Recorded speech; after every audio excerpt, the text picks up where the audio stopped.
வாழ்விடும் ஒரு பயணம். ஒரு நாள் என்றாலும் பல தருணம். சிறு இலக்கு செல்லவோ இலக்கு முன் இருந்து ரசித்து. இது ஒரு பட்டாம்பூச்சியின் கதை. பட்டாம்பூச்சிகள் பட்டாம்பூச்சிகள். ஹலோ மை டியர் செல்லகுட்டீஸ், குட் மார்னிங். எல்லாரும் எப்படி இருக்கீங்க? சந்தோஷமா இருக்கீங்களா? இந்த வாரத்திலையும் உங்களை சந்திக்க நானும் ஓடோடி வந்துட்டேன் அப்படின்னு தான் சொல்லணும். ஒவ்வொரு வாரங்கள் நம்ம நிறைய விஷயங்களை கற்றுக்கிறோம். புது புது அனுபவங்களோடு கூடிய விதத்தில் தான் நம்ம கிளாஸஸ் போகுது அப்படிங்கிறத மறக்க முடியாத ஒரு விஷயம் இல்லையா செல்லகுட்டீஸ்? ஸோ எல்லா வாரத்துலேயுமே வந்து கண்டிப்பாக உங்களுக்கு பிடிச்ச விதத்தில் போகும் அப்படிங்கிற ஒரு நம்பிக்கை எனக்கு இருக்குது. பிகாஸ் ஆஃப் நம்ம வந்து என்றைக்குமே பார்த்த ஒரு விஷயத்தையே வந்து ரிப்பீட் பார்க்காம கொஞ்சம் டிஃப்ரெண்ட்டான எல்லாம் புதுசாக தேவையான நிறைய விஷயங்களை கலெக்ட் பண்ணி தான் போய்கிட்டு இருக்கோம். அப்படி இருக்கும்போது இந்த வாரத்திலையும் வந்து ரொம்ப ஸ்பெஷலான ஒரு விஷயம் தான் பார்க்க போறோம் அப்படின்னு சொல்லணும். ஸோ இந்த வாரங்கள் யாருக்கானது? இலங்கையை அரசாட்சி செஞ்ச அரசர்களுக்கான வாரம் தான் இந்த வாரம் இல்லையா? ஸோ ஒவ்வொரு வாரங்கள் வந்து நிறைய டிஃப்ரெண்டான விஷயம் பார்த்துட்டு இருக்கோம். நம்ம வந்து ஒரு அனிமல் பற்றி பார்க்குறோம், அது ஃபுல்லாக அதோட லைஃப் ஸ்டோரி வரைக்குமே டீட்டெயிலாக பார்க்குறோம். அது மாத்திரம் இல்லாமல் நம்ம என்ன பிகம் ஒரு விஜே ஆகிறனா, இல்லை கிராஃபிக் டிசைனர் ஆகிறனா, இல்லை ஒரு எடிட்டர் ஆகிறனா, இப்படிங்கிற ட்ரீம் நோக்கின விஷயங்களை நோக்கி பார்த்துட்டு இருக்கோம். ஸோ அதோட நம்ம பார்க்கும்போது ஃபெஸ்டிவல்ஸ் என்ன மாதிரி செலிப்ரேட் பண்ணுறோம், இந்த ஃபெஸ்டிவலில் என்னென்ன பண்ணுவாங்க, இது எவ்வளோ ஸ்பெஷல் அப்படிங்கிற மாதிரி நிறைய விஷயங்கள் பார்த்துருக்கோம். இது எல்லாமே உங்களுக்கு பிடிச்ச மாதிரி போகுங்கிற நம்பிக்கை எனக்கு அதிகமாகவே இருக்குது செல்லக்குட்டீஸ். அப்போ நீங்கள் என்ன பண்ணணும்னு சொன்னால் தொடர்ந்து ஒவ்வொரு வாரங்களும் வந்து கிளாஸஸில் ஜாயின் பண்ணணும். அப்போ ஜாயின் பண்ணால் தான் உங்களுக்கு புரியும் என்னென்ன விஷயங்கள் பேசுகிறோம், எதை பற்றி பேசிகிட்டு இருக்கோம், யாரை பற்றி பார்த்துட்டு இருக்கோம். இப்போ ஆல்மோஸ்ட் நம்ம வந்து நிறைய எபிசோட்களை கடந்து வந்துட்டு இருக்கோம் அப்படிங்கிறது வந்து மறக்க முடியாத ஒரு விஷயம். அதுக்கு இடையில வந்து நீங்கள் இந்த அரசர்கள் பற்றி பார்க்கும்போது நல்லா ரிமெம்பர் பண்ணிக்கோங்க. இந்த ஒரு விஷயத்தை மட்டும், இந்த இலங்கை அரசாட்சி செஞ்ச அரசர்கள் மட்டும் நீங்கள் இடையில இருந்து பார்க்குறீங்க, அப்போ தான் இன்னைக்கு தான் நீங்கள் வந்து நம்ம கிளாஸஸ்க்கு ஜாயின் பண்ணுறீங்கன்னு சொன்னால் கண்டிப்பாக புரிய வாய்ப்புகள் ரொம்ப கம்மி, ரொம்ப ரொம்ப ரொம்ப கம்மி. அதனால என்ன பண்ணணும்னு சொன்னால் நீங்கள் சோஷியல் மீடியா பக்கத்தில் போய் கண்டிப்பாக நம்ம யூடியூப் சேனல் பக்கத்தில் போயிட்டு நம்ம அரசர்களுக்கான விஷயத்த வந்து டீட்டெயிலாக ஃபர்ஸ்ட்ல வந்து பாருங்கள். அப்போ தான் இன்றைக்கி நம்ம பேசுகிற வரைக்குமே ரொம்ப கிளியராக டீட்டெயிலாக புரிகிற மாதிரி இருக்கும். ஓகேவா? அப்போ இந்த வாரத்தில் வந்து அரசர்களுக்கான வாரம். நம்ம கிளாஸ்க்குள்ளே போய் பார்க்கலாம் யாரை பற்றி டீட்டெயிலாக பார்க்க போகிறோம்னு சொல்லி. ஓகே செல்லகுட்டீஸ், உள்ள வந்தாச்சு. நம்ம இந்த வாரத்தில் வந்து முக்கியமான ஒரு 5 பேர் பற்றி தான் பார்க்க போறோம். எதுக்கு 5 பேர் ஒரே தான் சொல்லி தாரீங்க நீங்க கேட்கலாம். இவங்களை வந்து பஞ்ச பாண்டியர்கள்னு சொல்லக்கூடிய 5 பேர். அதுக்கு முன்னாடி நம்ம ஒரு விஷயத்தை பார்த்துட்டு போகலாம். ஸோ கடந்த வாரங்கள் அப்படின்னு சொல்லும் போது நம்ம இறுதியா பார்க்கும்போது அரசர்கள் வரிசையில அரசன் வலகம்பா பத்தி தான் நம்ம பார்த்துருந்தோம். ஓகேவா? இவர் அப்படின்னு சொல்லும்போது குட்டி ரீகேப்போட போனா தான் உங்களுக்கு புரியும். அதனால தான் போறேன். ஓகேவா? நீங்க ரொம்ப யோசிச்சு டிஸ்டர்ப் ஆயிக்காதீங்க. என்ன நீங்க போன வீக் சொல்லி தந்ததே சொல்லி தாரீங்க. குட்டி ரீகேப், குட்டி ரிமெம்பர், அவ்வளவுதான்.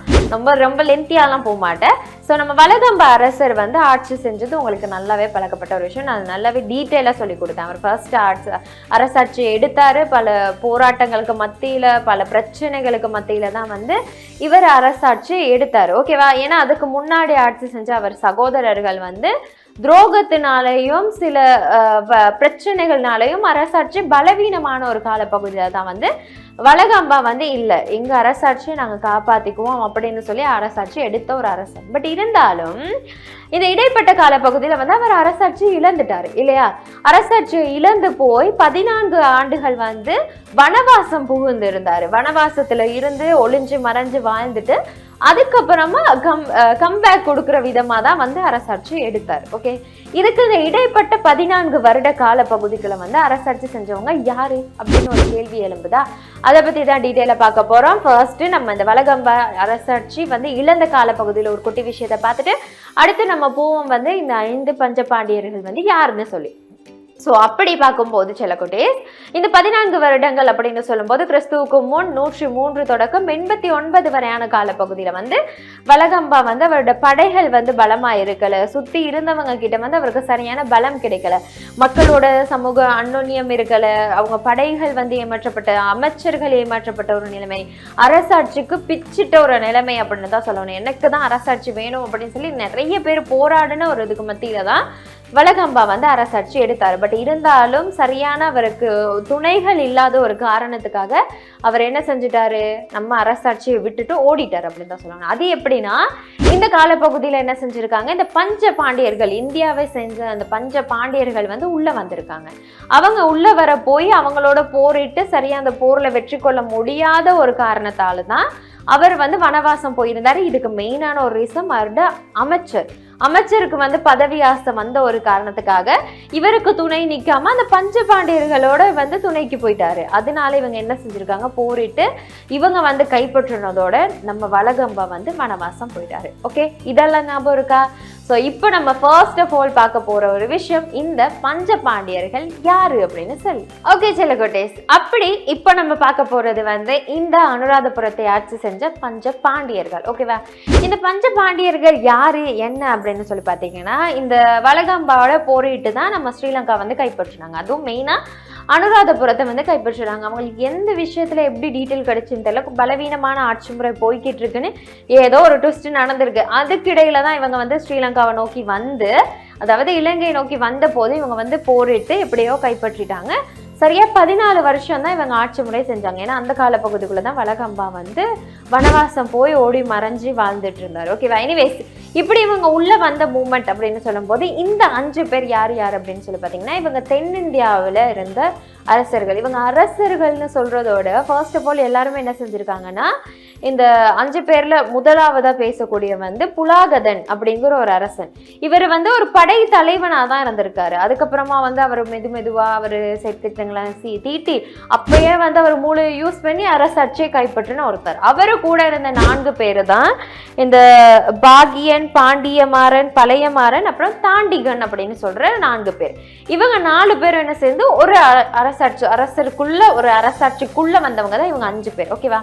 இவங்க 5 பேர் என்ன செஞ்சிருக்காங்கன்னு சொன்னா, இலங்கையை நோக்கி வந்ததோட ஃபர்ஸ்ட் போரிட்டு வளகம்பாவை விரட்டிட்டு அரசாட்சி எடுத்ததோட ஃபர்ஸ்ட் அரசாட்சி அமைச்சவனா, அந்த காலத்துல அரசனாவும் அந்த கூட்டத்துக்கு தலைவனாவும் அந்த 5 பேர்ல பலம் நிறைந்தவனாவும் இருந்த ஒருத்தன் தான் புலாகதன் அப்படின்னு சொல்ற ஒரு அரசன். இவரை பொறுத்த வரைக்குமே இதுதான் ஸ்டோரி. இதுதான் இவங்களோட ஃபேமிலி பேக்ரவுண்ட். இதை பத்தி டீட்டெயிலா சொல்ல, இவங்க எந்த வம்சம், இவங்க எந்த ஆட்சி முறை எப்படிங்கிற டீட்டெயில் சொல்லப்படல. இவங்க படைத்தலைவனா இருந்து ஒவ்வொருத்தர் வந்து அரசாட்சி எடுத்தவங்க. இந்த புலாகதன் அப்படின்னு சொல்லும் போது கிறிஸ்துவுக்கு முன் 103 தொடக்கம் 100 வரையான காலப்பகுதியில வந்து அரசாட்சி செஞ்ச ஒருத்தர். இவர் அரசாட்சி என்ன வீழ்ச்சி, இதுல என்ன பிரச்சனை அப்படின்னு சொல்லி பார்த்தீங்கன்னா, நல்ல அரசாட்சி முறை தான் இருந்தாலும் வந்து தமிழகத்துல வந்து படையெழுத்து வந்து 6 தளபதிகளோட ஒருத்தர். 6 தளபதிகள் தான், மொத்தமா 7 பேர் வந்தாங்க. 5 பேரை மெயினா சொல்ல காரணம் ஒண்ணு இருக்கு, பட் 7 பேர் வந்தாங்க. அந்த 7 பேர்ல என்ன நடந்திருக்குன்னு சொன்னா, ஒரு சிலர் வந்து 2 பேர் வந்து வேற விஷயங்களுக்கு ஆசைப்பட்டாங்க. பொன் பொருள் பெண்ணுக்கு ஆசைப்பட்டு 2 பேர் அது மட்டும் தான் வேணும்னு சொல்லிட்டு போயிட்டாங்க. இந்த 5 பேர் தான் வந்து இல்ல, இந்த மண்ணு தேவை அப்படின்னு சொல்லி ஆசைப்பட்டவங்க. 2 பேர் வந்து பொண்ணும் இந்த பொருளும் நிறைஞ்சிருக்கு, அதோட பெண் வந்து இருக்கா, அழகான பெண்கள் இருக்காங்க அப்படின்னு சொல்லி இந்த 2 விஷயத்துல மட்டும்தான் ஃபோக்கஸ் போயிருக்கு. பட் இவங்க 5 பேர் என்ன செஞ்சிருக்காங்க, இல்ல எங்களுக்கு இந்த மண்ணு தான் தேவைன்னு சொல்லி அரசாட்சி செஞ்சிருக்காங்க. அப்படி தலைமைத்துவத்தில் முதலாவது அமர்ந்தவன் தான் இந்த புலாகதன். இந்த புலாகதன் சொல்லும் போது சில குட்டீஸ், இவ ஃபர்ஸ்ட் அரசாட்சி அமைச்சிருந்தாலுமே வந்து இவனுக்கு வந்து ஒரு அமைச்சரா பதவி ஏற்றவன் தான் வந்து இந்த பாகியன் அப்படின்னு சொல்லக்கூடிய. இவன் வந்து 5 பேருமே ஒரு டீம். அந்த டீமுக்குள்ள இந்த பாகியன் வந்து இவருக்கு துணையா வந்து அரசாட்சி ஏற்றிருந்தான். பட் என்ன செய்ய, இவனுக்கு வந்து ஒரு காலப்போக்கு போகும்போது வந்து அரசாட்சி நல்லா இருக்கு, எனக்கு இந்த அரசாட்சி வேணும்னு ஒரு ஆசை வந்துருச்சு பாகியனுக்கு. அப்போ இவர் வந்து அமைச்சர். பொதுவா நமக்கு பக்கத்துல மந்திரின்னு கூட சொல்லலாம். நமக்கு வந்து அரசன் இருக்கான்னு சொன்னா அவருக்கு அடுத்து ஒரு அமைச்சர் வச்சுக்குவாங்க இல்லையா? அப்படி அமைச்சரா இருந்தவர் என்ன செஞ்சிருக்காரு, ஒரு பதவி ஆசையில வந்து நம்ம புலாகதனை வந்து கொலை செஞ்சுட்டாரு. கொலை செஞ்சு பாக்கியன் வந்து அரசாட்சிக்கு வந்துட்டார். இவர் பாக்கியன் அரசாட்சிக்கு வரும்போது என்ன செஞ்சிருக்காருன்னு சொன்னா, இந்த பாண்டியமாறன் இருக்காரு இல்லையா, அவரை வந்து தனக்கு துணையா வந்து வச்சுக்கிட்டாரு. அதாவது அமைச்சரா வந்து பதவி நியமனம் செஞ்சிருக்காரு. இந்த புலாகதன் வந்து 103 தொடக்கம் 100 வரைக்கும் ஆட்சி செஞ்சிருந்தா, இந்த பாகியன் வந்து 100 தொடக்கம் 98 வரையான காலப்பகுதியில் ஆட்சி செஞ்ச ஒருத்தர். இந்த பதவியை பறிச்சு வந்த ஒருத்தர்னு சொல்லலாம். தன் தலைமைத்துவத்தை கொண்டுட்டு அந்த பதவிக்கு வந்திருக்காரு. ஆனா அந்த பாகியனுக்கும் வந்து 2 வருஷத்துக்கு மேல நிலைக்கல அப்படின்னு தான் சொல்லணும். இவர் வந்து அரசாட்சி முறைகள் செயல்பட்டு இருந்தாலும் இவருக்கு அமைச்சராக ஒருத்தரை கொண்டு வந்தாரு இல்லையா, தன் செஞ்ச வினை தனக்கு வரணும்னு சொல்லுவாங்க இல்லையா, அந்த மாதிரி இவர் அமைச்சராக கொண்டு வந்த இந்த பாண்டிய மாறன் என்ன செஞ்சிருக்காருன்னு சொன்னா இவரை கொலை பண்ணிட்டாரு. இந்த பாக்கியனை கொலை பண்ணிட்டாரு. இந்த பாக்கியனை கொலை பண்ணிட்டு இவர் வந்து அரசாட்சிக்கு வந்திருக்காரு 98 தொடக்கம் 91 வரையான காலப்பகுதியில், கிறிஸ்துவுக்கு முன். ஓகேவா, இந்த ஒரு சுமார் 7 வருட காலப்பகுதியில வந்து இவர் அரசாட்சிக்கு வந்துட்டாரு அப்படின்னு தான் சொல்லணும். இவர் வந்தவர் இவரும் என்ன பண்ணியிருக்காரு, தனக்கு அந்த டீம்ல ஒருத்தனா இருந்து இந்த பழைய மாறன் அப்படிங்கிற ஒருத்தனை வந்து அமைச்சரா ஏற்படுத்தினாரு. ஒருத்தர் பண்ண தப்பு தொடர்ந்து எப்படி 5 பேருக்குள்ள வருதுன்னு பாருங்க. இப்படி இவர் பண்ண தப்பு என்னன்னு சொன்னா, இந்த பழைய மாறனை வந்து தனக்கு அமைச்சரா வந்து நியமிச்சுட்டாரு. ஓகே, இவன் சரி நம்பிக்கையா இருப்பானு. பட் என்ன நடந்திருக்கு, இந்த தப்பு அப்படியே மிஸ்டேக் தானே, இதை வந்து ஒருத்தர் பண்ணிட்டாரு, அப்படியே தொடர்ந்து வரணும்னு போல எழுதியிருக்கான் என்னதுல்ல. அதனால இவருக்கும் வந்து பதவி ஆசை வந்து இந்த பாண்டிய மாறனை வந்து கொலை செஞ்சுட்டாரு. அப்புறம் வந்து இப்ப யாரு அரசன், நம்ம பழைய மாறன் சரியா சொல்லும் போது 91 தொடக்கம் 90 வரை, அதாவது 1 வருட காலப்பகுதி தானே வந்து பழைய மாறன் ஆட்சி செஞ்சிருக்காரு. ஆனா இவரும் பண்ண மிஸ்டேக் என்னன்னு சொன்னா, இந்த தாண்டிகன் இவங்க ஆட்சியில 5வது அரசனா இருந்த தாண்டிகனை வந்து இவருக்கு ஒரு அமைச்சனா வந்து கிரியேட் பண்ணிட்டாரு. இவர் அமைச்சன்னு சொல்லி நியமிச்சுட்டாரு. இவரும் என்ன பண்ணாரு, இவரை கொலை பண்ணிட்டாரு. இவரை கொலை செஞ்சுட்டாரு அப்படின்னு தான் சொல்லணும். அடுத்தடுத்து நீங்க அவனை கொன்னீங்க, நான் இவனை கொல்றேன், எனக்கு இவன் வேணும் இவனை கொல்றேன் அப்படின்னு சொல்லி 5 பேரை கொலை பண்ணிக்கிட்டானுங்க. இதுதான் உண்மையான கதை. இந்த தாண்டிகன் என்ன செஞ்சுட்டாருன்னு சொன்னா, இந்த தனக்கு அரசனா இருந்த பழைய மாறனை கொண்டுட்டு தாண்டிகன் தான் அரசாட்சியை வந்து கைப்பற்றி இருக்காரு. சரியா சொல்லும் போது ஆட்சி இழந்ததுக்கு அப்புறம் 2வது ஆட்சி நிலையம் வந்து அடைகிறாரு. அப்ப அந்த காலப்பகுதிக்குள்ளதான் நம்ம தாண்டிகன் வந்து அரசாட்சி அமைச்சிருக்காரு. பட் இங்க இருக்க விஷயம் என்னன்னு பாத்தீங்களா, 5 பேரும் ஒன்னா தான் வந்தாங்க, 7 பேர் ஒன்னா வந்தாங்க. 2 பேர் வேற விஷயத்துக்கு ஆசைப்பட்டு நாடு வேணாம் எங்களுக்கு இது 2 தான் வேணும்னு சொல்லிட்டு போயிட்டாங்க. பட் இந்த 5 பேர் நாடு வேணும்னு நினைச்சிருந்தா 5 பேருமே சேர்ந்து ஒரு அரசாட்சி முறையை கொண்டு போயிருக்கலாம். 5 பேருமே ஒரு சிறந்த அரசாட்சி முறையை வழி நடத்திட்டு போயிருக்கலாம். பட் இல்ல, தலைமைத்துவ ஒரு ஆசை, ஒரு பதவி ஆசைனால ஒருத்தரை கொலை செஞ்சு வந்துகிட்டு இருந்தப்போ இந்த தாண்டிகனை எதிர்த்து வலகம்பா அப்ப ப்ரிப்பேர் ஆகி கம்பேக் கொடுத்து இந்த தாண்டிகனை கொலை செஞ்சு வலகம்பா அரசாட்சி எடுத்துட்டாரு. ஸோ ஃபைனலி உங்களுக்கு இது புரிஞ்சிருக்கும்னு சொல்லி நினைக்கிறேன். இந்த 5 பேர் வந்தாங்க, இவங்க 5 பேருக்குள்ள ஆட்சி முறைகள் இப்படிதான் இருந்துச்சு. வலகம்பா 2வது நிலை ஆட்சி பிடிச்சது இப்படிதான் நடந்திருக்கு. ஓகேவா, ஒருத்தர் பதவி ஆசைனாலையும் ஒருத்தருக்கு துரோகம் செஞ்சதுனாலையும் அந்த 5 பேருக்குமே வந்து பதவி காலம் நிலைக்கல. ஆனாலும் இந்த 14 வருடங்கள் ஆட்சி செஞ்சிருக்காங்க அப்படிங்கிறது பாராட்டக்கூடிய ஒரு விஷயம் அப்படின்னு தான் சொல்லணும். இருப்பினும் என்ன நடந்திருக்குன்னு சொன்னா, இந்த பாண்டிய மாறன் அப்படிங்கிற ஒரு அரசன் மட்டும்தான் சரியா 7 வருஷம், அதுல அவர் மட்டும்தான் அரசாட்சி செஞ்சிருக்காரு. ஏதோ கொஞ்சம் பழைய மாறன் கொஞ்சம் நன்றி உள்ள விதமா ஒரு 7 வருஷத்துக்கு இருந்துட்டு தான் அவரை வந்து கொலை செஞ்சிருக்காரு அப்படின்னு தான் சொல்லணும். இப்படி அரசாட்சி செஞ்சுட்டு இருந்தாலும் மற்ற 4 பேர் வந்து அந்த 7 வருஷத்தை பிரிச்சு தான் அரசாட்சி செஞ்சிருக்காங்க. எனிவேஸ், இதுல இருந்து நீங்க டீட்டெயிலா ஒரு விஷயத்த புரிஞ்சுக்கோங்க. இதுதான் ஆட்சி முறைகள். நம்ம இப்போ அடுத்த சாப்டருக்கு போயிடலாம். ஓகே செல்லகுட்டீஸ், ஸோ இந்த 5 பேர் வந்து ஆட்சி முறைகள் பற்றி டீட்டெயிலாக பார்த்துருந்தோம். பட் இருந்தாலும் இவங்க வந்து படையெடுத்ததுக்கு ஒரு ரீசன் இருக்கணும் இல்லையா? ஸோ இவங்களை பற்றி நம்ம ஃபர்ஸ்ட்டு வலகம்பா வந்து எப்படி அரசாட்சி முறை அமைச்சிட்டு இருந்தாரு, ஏன் அவருக்கு வந்து அரசாட்சி வந்து கொண்டு போக முடியல அப்படிங்கிறத பார்த்துருந்தோம். அடுத்து வந்து இந்த 5 பேரோட அரசாட்சியில் என்ன நடந்துச்சுன்னு பார்த்துருந்தோம். பட் இருந்தாலும் இவங்க இப்படியெல்லாம் அரசாட்சி செஞ்சிருந்தாலும் ஏதோ ஒரு காரணத்துக்காக தான் வந்து இலங்கையை கைப்பற்றி இருக்கணும் இல்லையா? நான் ஆரம்பத்துல இருந்து சொல்லிக்கிட்டு இருக்கேன், ஏதோ ஒரு காரணம் இருந்திருக்கு, ஏதோ ஒரு பலவீனம் இருந்திருக்கு, அதனாலதான் அப்படின்னு சொல்லி. ஸோ அப்படி சொல்லும் போது ஃபர்ஸ்ட் ஆஃப் ஆல் இந்த துட்டகைமுனு அரசன் வந்து நல்ல பழக்கப்பட்ட ஒரு வீரமான ஒரு அரசன் இல்லையா? அவரோட அரசாட்சி மாதிரி சிறந்த ஒரு அரசாட்சி இல்லை. அதுக்கப்புறம் வந்த எல்லாருமே வேஸ்ட் அப்படின்னு தான் சொல்லணும். ஏன்னா துட்டகைமுனு அரசன் வந்து வேற லெவல் அரசன் அப்படின்னே சொல்லலாம். ஏன்னா அவரோட அரசாட்சியில வந்து எந்த ஒரு மிஸ்டேக்குமே இல்லாம மக்களுக்காகவும் நியாயத்துக்காகவும் வந்து போராடின ஒரு அரசன். ஏன்னா எல்லாரும் தோற்கடிக்க செஞ்சு வந்து அரசாட்சியை கைப்பற்றின ஒருத்தர் தான் துட்டகை முனு இல்லையா. அப்படி அரசாட்சி செஞ்சுட்டு இருக்கும் போது அவரோட காலம் முடிஞ்சதுக்கு அப்புறமா அடுத்து வந்து அவர்கிட்ட சத்தாதீசனும் ஓரளவுக்கு அப்பாட ஆட்சி முறையை அப்படியே கொண்டு வந்த அரசன் தான் சத்தாதீசன். பட் அவன் பெத்த 4மே வேஸ்ட்டுங்கிற மாதிரி ஆயிடுச்சு. அந்த 3 பேரோட அரசாட்சியோட ஒரு குழப்பம்னால தான் வலகம்பா வந்து வந்தார். வலகம்பாவும் வந்து நாட்டை விட்டு ஓடினதுக்கு அப்புறம் எல்லாருக்குமே தோற்று வந்து ஓகே இனி வந்து அரசாட்சி எடுக்க முடியாது அப்படிங்கிறதுதான். பட் இருந்தாலும் அவருக்கு நிறைய ஆதரவர்கள் சரியான ஆதரவு கிடைச்சிருந்தா வலகம்பாவும் வந்து அரசாட்சி இன்னொருத்தர் கைக்கு கொடுக்க வேண்டிய தேவையே இருந்திருக்காது. தமிழ் அரசாட்சி முறை உள்ளவே வந்திருக்காது இல்லையா. ஆனாலும் வந்து அவர் ஏதோ அவருக்கு சரியான துணைகள் இல்லை, அரசு குழப்பங்கள், இப்படி நிறைய விஷயங்கள் நடந்தனாலதான் அரசாட்சியை விட்டுட்டாரு. அப்படி என்ன காரணத்துக்காக வந்து இவங்க கைப்பற்றினாங்கன்னு சொன்னா, அதாவது அந்த பஞ்ச பாண்டியர்கள் வந்து உள்ள வந்தாங்கன்னு சொன்னா, ஃபர்ஸ்ட் சொல்லணும்னு சொன்னா இந்த அரசுல வந்து நிறைய குழப்பம் இருந்திருக்கு. இந்த படையெடுக்கிறதுக்கு வந்து அந்த 3 பேர் ஆட்சி செஞ்சாங்களே, லஞ்சாதீசன், துளத்தனன், கல்லட்டனாகன், இவங்க 3 பேருமே வந்து சரியான ஒரு பலமான ஆட்சி முறையை கொடுக்கல. அப்படி போராடி போராடி போராடி அப்படி இருந்த மூமெண்ட்ல இந்த வலகம்பா வந்ததுனால அரசுல வந்து ரொம்ப பலவீனம். அரசியல் பலவீனம்னு சொன்னா யாருனாலும் டக்குன்னு அரசாட்சியை தூக்கிடலாம் அப்படிங்கிற அளவுக்கு பலவீனமா இருந்திருக்கு. அனுராதபுரம் வந்து ரொம்ப மன்னர் இல்லாம அனுராதபுரம் வந்து இன்னொரு அரசாட்சி கீழே இருக்கும் அப்படிங்கிற மாதிரி செயற்படுத்த தோங்கிடுச்சு. அதுக்கப்புறம் வந்து பொருளாதார பிரச்சனைகள் வந்து ஏற்பட்டு இருக்கு. சரியான அரசுகள் இல்லை, சரியான நியமனம் இல்லை, சரியான பொறுப்பு இல்லாதனால பொருளாதாரத்துல நிறைய குழப்பங்கள். அதுக்கப்புறம் இலங்கை வந்து ரொம்ப வளமான ஒரு நாடு இல்லையா. விவசாயமா இருக்கட்டும், வர்த்தகமா இருக்கட்டும், செல்வமா இருக்கட்டும், இலங்கையில வந்து நிறைய செல்வங்கள் இருக்கும். இயற்கை வளம் நிறைக்கப்பட்ட ஒரு நாடுன்னு சொன்னா இலங்கை தான். அது வந்து கொஞ்சம் அப்படியே ஏனைய நாட்டு அரசர்களுக்கு கண்ணோட்டம் போயிருக்கு. ஏன்னா இலங்கையில வந்து நிறைய பியூரான திங்ஸஸ் வந்து கிடைக்கக்கூடியதா இருக்கிறதுனால அப்படி ஏனைய அரசர்களுக்கு கொஞ்சம் கண்ணோட்டம் போய் இலங்கை மேல ஒரு ஆர்வம் வந்திருக்கு.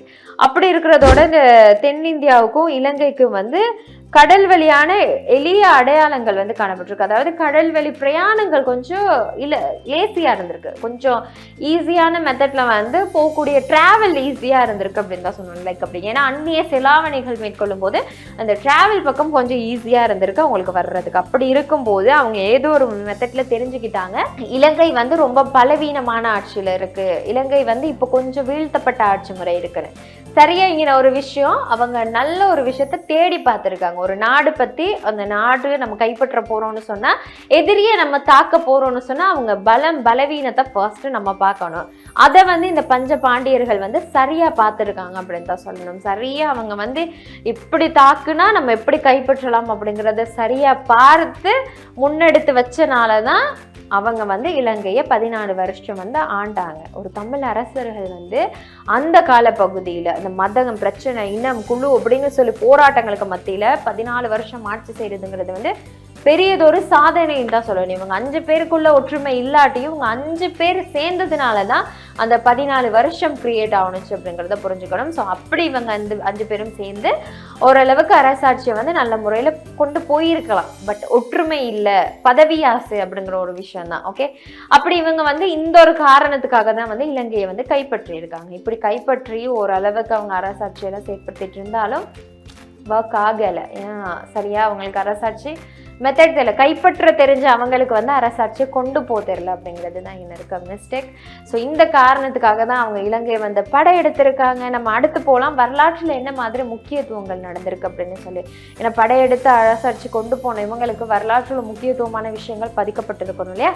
அதை பார்த்துட்டு நம்ம கிளாஸை முடிக்க ரெடி ஆகிக்கலாம். ஓகேவா? ஓகே செல்லக்குட்டி. ஸோ வரலாற்று முக்கியத்துவம் அப்படின்னு சொல்லும்போது ஃபர்ஸ்ட் ஆஃப் ஆல் சொல்லக்கூடிய ஒரு விஷயம் என்னன்னு சொன்னால், அரசியல் நிலை வந்து வலுவாக இருக்கலை இல்லையா. இந்த அரசியல் நிலை வந்து வலுவா இல்லாதது வந்து அவங்க வரலாற்று முக்கியத்துவத்துல சேர்க்கிறாங்க. ஏன்னா பலவீனமான ஆட்சி, ரொம்ப ரொம்ப ரொம்ப பலவீனமான ஆட்சி முறைகள் இருந்துச்சு. அதனாலதான் அந்த 5 பேர் வந்து கைப்பற்றினாங்க அப்படின்னு. 7 பேர் வந்தாங்க, 2 பேர் ஹைட் பண்ண காரணம் உங்களுக்கு தெரியுதானே, நான் சொல்லிட்டு இருந்தேன் ஆல்ரெடி. அதனால பட் இந்த 5 பேர் வந்து இப்படி அரசாட்சி அமைச்சது வந்து ஃபர்ஸ்ட் அவங்க வரலாற்று முக்கியத்துவமா சொல்ல காரணம் வந்து ஆட்சி முறையின் ஒரு தடுக்கம் அப்படின்னு சொல்லலாம். ஆட்சி முறை வந்து சரியா அமையலை அப்படிங்கிற ஒரு விஷயம் சொல்றதோட அதோட பார்க்கும்போது இந்த வெளிநாட்டு ஆட்சி முறை வந்து உள்ள வந்திருக்கு. வெளிநாட்டு ஆட்சி முறைன்னு சொல்லும்போது அவங்க சரியா ட்விஸ்டா யோசிச்சு எப்ப தாக்குதல் ஏற்படுத்தலாம், எப்ப நாட்டை கைப்பற்றலாம் அப்படிங்கிற நிறைய ட்ரிக்ஸ் யூஸ் பண்ணி தான் அவங்க 5 பேர் வந்து ஆட்சி முறைகள் அமைச்சுக்கிட்டாங்க. அது வந்து வெளிநாட்டு ஆட்சி உருவானதுக்கு ஒரு சிறந்த விஷயம் அப்படின்னு சொல்லலாம். இவங்களை பாண்டிய அரசர்கள் அப்படின்னு சொல்லுவாங்க.